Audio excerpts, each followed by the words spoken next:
Preparing the audience for what they're going to learn will help them contextualize and digest that information. We have to prepare our brains for what it's about to take in, and this helps us pay better attention and retain that information, which is what we want when we speak. Welcome to the Jasmine Star Show, a place where we empower 7-figure founders to scale to 8 figures and beyond.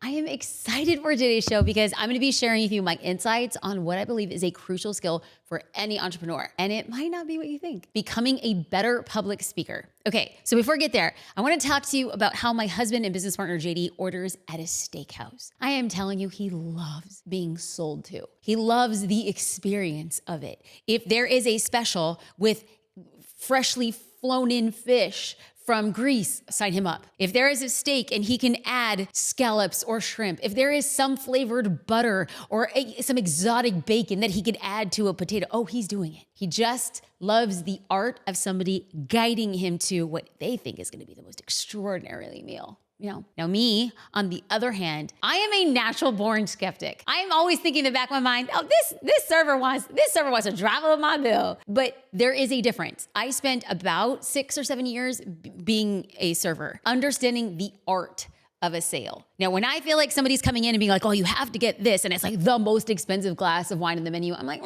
But when I am convinced by confidence, clear explanations, and a little bit of showmanship. My God, I'm an obscene tipper. And I love leaving like receipt notes, like, thank you so much for this incredible service. That is the difference between selling, becoming a great speaker. That is the idea of casting a vision. And I'm just telling you all, that right there is the difference of a very clear communicator. At the start of 2023, I made it a personal goal to get very serious about honing my skill as a speaker. Yeah, I'd spoken on stages, but everything I learned was through trial and error. I spent years speaking to groups of people of 5 to 10.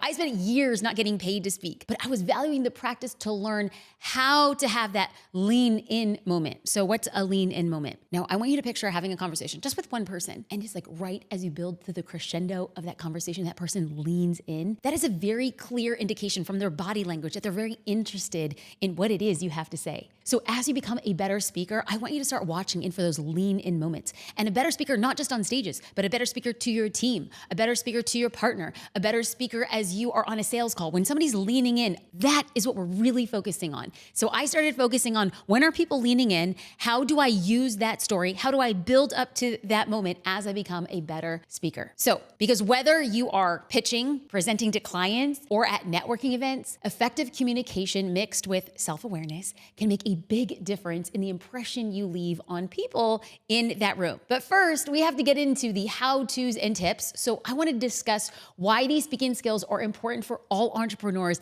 not just the ones who are considering seeking out speaking opportunities. This is for all of us. First, these skills help you handle objections and close sales. Remember, your job is to think of every objection that people might have before they have it, and then think of overcoming that objection. Whether I'm giving a presentation or pitching, I come across confident, not because I'm naturally confident, because I already thought of every objection I need to address. I'm prepared. This is especially helpful because if you're able to show empathy and understand your customers' concerns and objections while clarifying features, benefits, and the transformation of your product or service, you're already off to a really great start. Second, it helps you lead and build relationships with your team members. How can being a good speaker help you lead your team? Well, when you effectively convey the vision and the goals and the strategies, your team will be able to align their efforts and understand the role that they play in bringing your vision to life. Solid speaking skills also help you communicate your ideas and expectations and instructions. And what does this do? Well, it creates more of a productive and collaborative culture. So let's go back. I wasn't really great at explaining my thoughts. So now the team uses words. So what I hear is, okay, so we're gonna pause here for a second.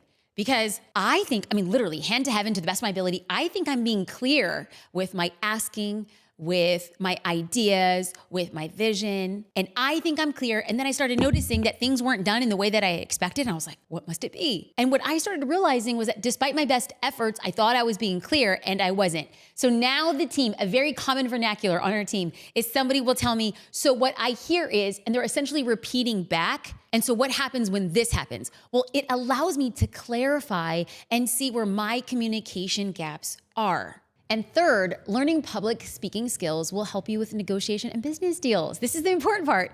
I want you to hear this. You have to be intentional about being confident, asking for what you deserve, and backing it up with easy to understand reasoning. Now, this applies to everybody, but as a side note, it applies especially to women. Negotiation is part of business, and as I've interviewed hundreds of people, I can say that women are less likely to state what they want, less likely to negotiate, and less likely to come into an interview with a plan on how they are going to create their own return on investment. And I want to demystify this process. It's normal. And when you're qualified for a job, this should be par the course for you. I mean, I can go on and on about why developing speaking skills will help with media interviews and with tough conversations and with networking and content and probably a million other things in business, but I know you are ready to hear how. So let's move on to some strategies that will help you overcome public speaking anxiety. It's obviously completely normal to be anxious before speaking, and even experienced speakers I've seen, well, they're still nervous. I mean, I think I've told you, I'm an introvert, right? I use my introvertism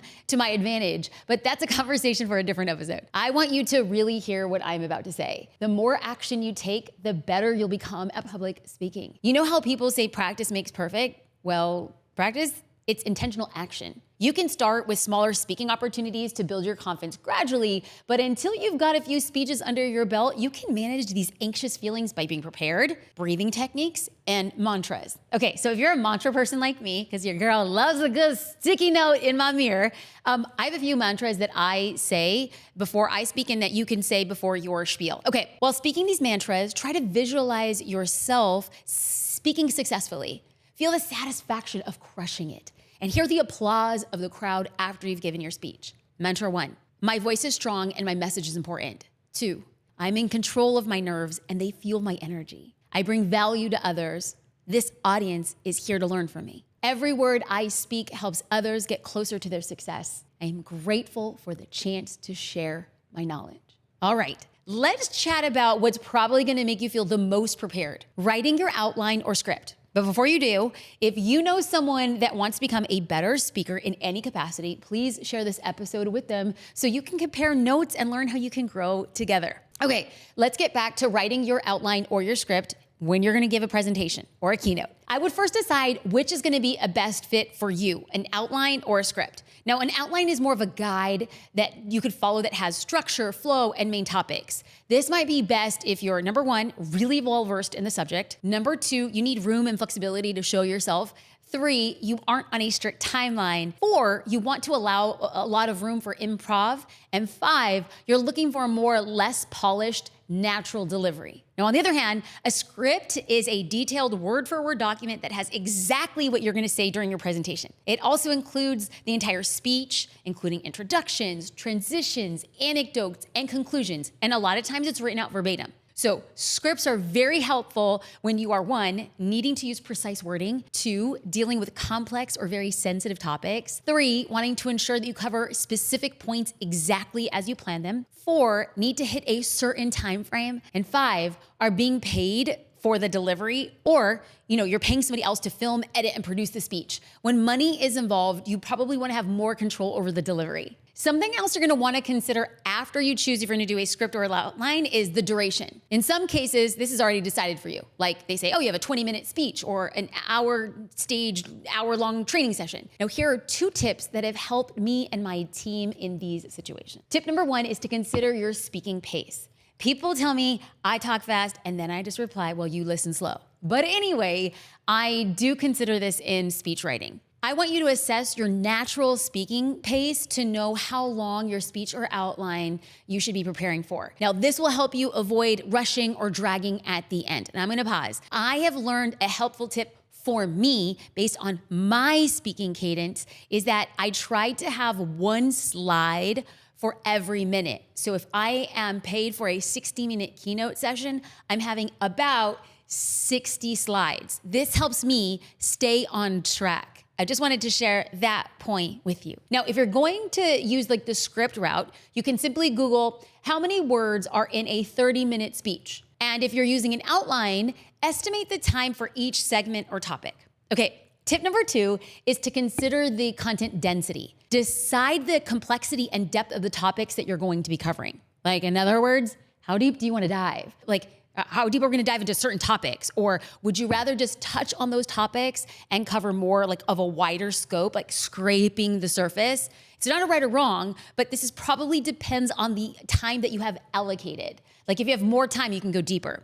Now, if you want to write your script or outline in a way that your content is structured and your message is clear, here are 6 foundations to include while writing a speech or a presentation that will keep people engaged. That's the main thing.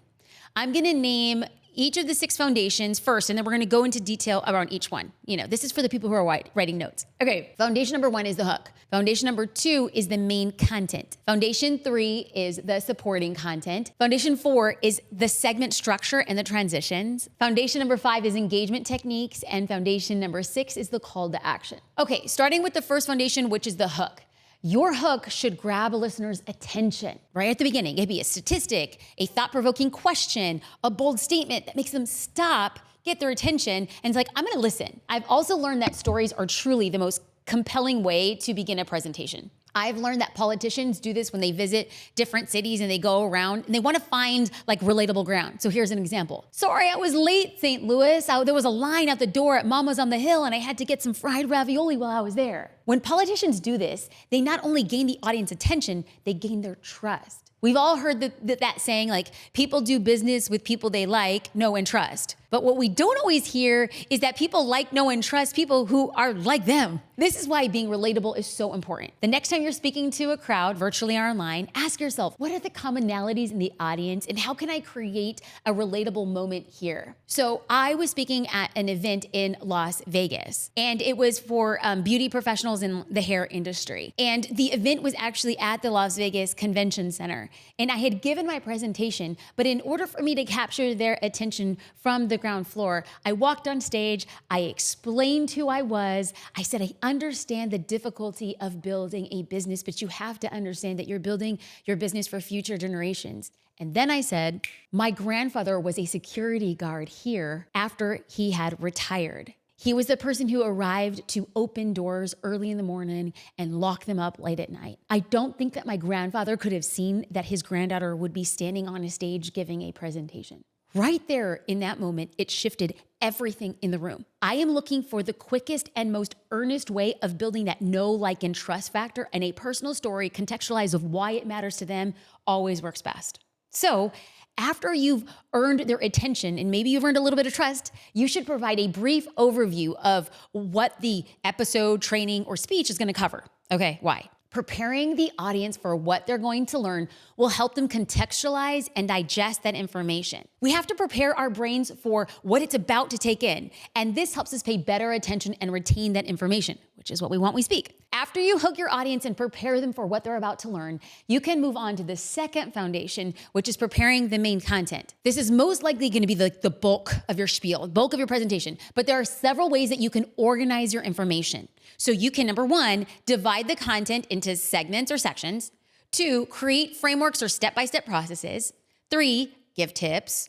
4, you kind of get to talk about the reasons why. Okay, all of this, it's going to be up to you. In this podcast right now, I'm building on foundations, which is another example of how you can organize your main content. I look at every podcast episode like I'm preparing a keynote presentation to give. But you do want to focus on a single idea in each foundation to maintain clarity. Now, this leads us to foundation number 3, which is the supporting content. You can support each main point with facts, statistics, examples, anecdotes, and expert opinions to build credibility and strengthen those main points. I would even encourage you to tie your own personal stories here.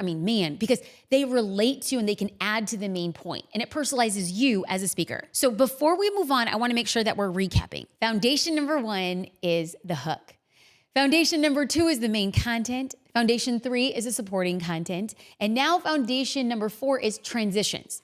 Transitions are needed to remove like the choppiness of a speech and then tie in separate thoughts together in a narrative-like way. We want it to feel natural. Here's an example of a smooth transition that guides listeners from one subject to the other. Now that we've covered the main challenges of fighting food hunger in America, which are X, Y, and Z, let's go over the 5 potential solutions. There we go. It's helpful to summarize those key points before moving on to the next topic, because what we want to do is we want to help listeners digest information. Maybe you've noticed already that I've done this in this podcast already, right? Because confused people stop paying attention. After transitions, we can add in foundation number 5, which is adding engagement techniques. Now, this is like next level gangster stuff. We talked a little bit about this in foundation number 1. We talked about that hook. And you might already do this naturally without knowing that it's a foundation. Okay, so you can add engagement techniques by incorporating engaging stories, personal experiences, or relatable anecdotes. Engagement techniques can make the difference between your presentation seeming like overly salesy, training, it's gonna be too textbooky and sounding stiff. And yes, I'm making up my own words. Now, this is a foundation that really leans into your personal voice and sprinkles in a touch of your personality and your humanity throughout the presentation. I ask people to raise their hand to vote, or to do live critiques or feedback sessions during a presentation because I want people engaged. Foundation number 6 is a call to action. Now, even though you should only have one specific call to action, it should do 2 things.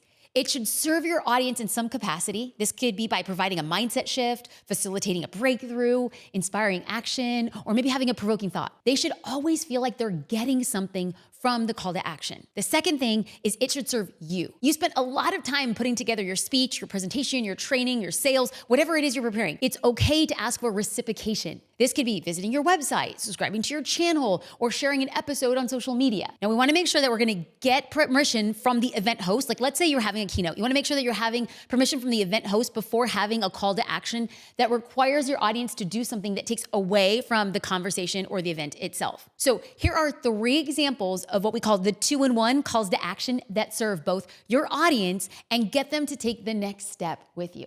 Okay, so if it's a podcast that you're speaking on, you can get great reviews by saying, if this episode is valuable to you, leave a review and share a takeaway moment. If you're guest coaching or providing any sort of training, you could serve your audience and gain email subscribers by saying, I have a free, and then insert the name of your freebie, when you visit my website at XYZ. If you're pitching a product or service, you can get people to experience it while gaining new leads by saying, start your free trial today, or do XYZ for a free sample. Okay, now that you have your speech, here are 5 tips to becoming a better public speaker, whether it's virtual, in person, or in a boardroom. Tip number 1, practice authenticity. I know it's easier said than done, but I don't want you to imitate somebody else's style. Embrace your own unique voice and show your personality, which sounds a lot easier than it is. I'll record myself on my phone using a voice memo so I can listen back to see where I was confusing or boring, and then I can make changes to my presentation. We have to remember is that audiences connect with speakers who are genuine and relatable. Tip number 2 is to rehearse. I want you to practice, and this is a non-negotiable thing. Like, this is the thing that you have to do to become a better speaker. Practice in the mirror, or even record yourself and analyze areas where you can improve. I'll tell you right now that this is not easy, but it is so effective.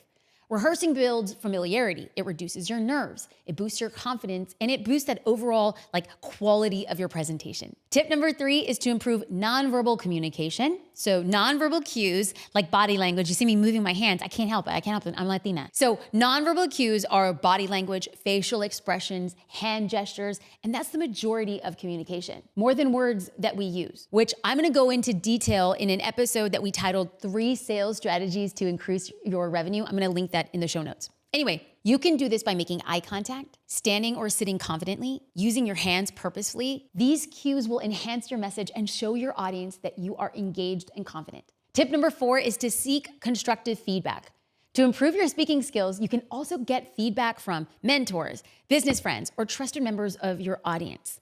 There were times in the Inside of Social Curator that I asked people, I said, it's totally volunteer. I'm working on a new keynote. If you sign up and join me live, could you give me feedback and tell me ways to get better with it? Was it uncomfortable? Yeah. But did people like seeing the process? Yes. So practice is going to help you a lot. And simply asking for people to join that is a real game changer. Now, what are we doing when we get this feedback? So constructive criticism can help you identify areas of growth and refine your approach, as long as you remain open and receptive to the feedback and look at it as ways to improve. This leads us to tip number 5, embrace continuous learning. Just like any other skill, speaking improves with continuous learning. I recommend you start watching other speakers more critically and even take note about what you want to adapt into your own speaking style. You can also attend workshops, watch TED Talks, or YouTube great speeches to continue learning. Okay. Oh, wow. That seems like a lot of information. I know. So I want to stop here and I want to review what we talked about. Do you see me using those tips I just showed you? Okay. By improving your speaking skills, you can improve almost all aspects of entrepreneurship: closing sales, networking, negotiation, team culture, and so much more. If you tend to feel anxious before speaking, I want you to try, number 1, being prepared as possible. 2, practice. And number 3, repeat some of the mantras that we went over to feel a little bit more confident and to remember that you're there to serve. Now, I want you to decide if a script or an outline is going to be better suited for you and your situation. There's not a right or wrong, but there are 2 very different things, and the way that we show up for them is very different. We then covered 6 foundations of building a great script or outline. So I want to go over them one more time. Foundation number 1 is the hook. Foundation number 2 is the main content. Foundation number 3 is the supporting content. Foundation 4 is the segment and structure and transitions. Foundation number 5 is engagement techniques. And foundation number 6 is a call to action. And then we went over 5 tips to help you improve your speeches, which were practicing authenticity, rehearsing, improving nonverbal communication, seeking constructive feedback, and embracing continuous learning. Before we close this episode, I want to share a YouTube short video recently that I posted about how my team is using AI to help pitch and book me for more speaking events. You might not be actively searching for opportunities like this, but this is a 28-second video. Hey, it could spark new ideas on how you can use AI in many aspects of your business. I hear how my team and I are using AI to book speaking events. So what the team did was take a list of speaking events that I've spoken at in the last 2 years, imported them, and then created an agent based on all of our keynotes, my speaking advice. What it did was it said, of all of these events, what are the 3 things it had in common? One of the things was it had a keynote speaker. It was at a luxury resort. Then what we did is we asked, okay, according to this area of the United States, what are similar events that we might be able to know about? So based on those events, what we decided to do was to create custom pitches for Keynote. We then run it against our AI agent and fill out the forms. Just this past week alone, the team has pitched over 100 events. My name is Jasmine Star, and I empower 7-figure entrepreneurs to scale to 8 figures. Now, how does this look in terms of if you aren't a keynote speaker? You're gonna be pitching yourself to something or somebody. You're gonna be pitching yourself to a bank. You're gonna be pitching yourself to venture capital. You're gonna be pitching yourself to customers. What can we do to use AI to import what we're most known for so that we're creating custom experiences based on highly personalized information? That, my friends, is gonna be changing the future. I hope you'd enjoy this episode, and if you would be so kind to leave a review or tag me on your stories when you share at Jasmine Star, I would love to see what you're doing while you're listening to this podcast. From my heart to yours, thank you.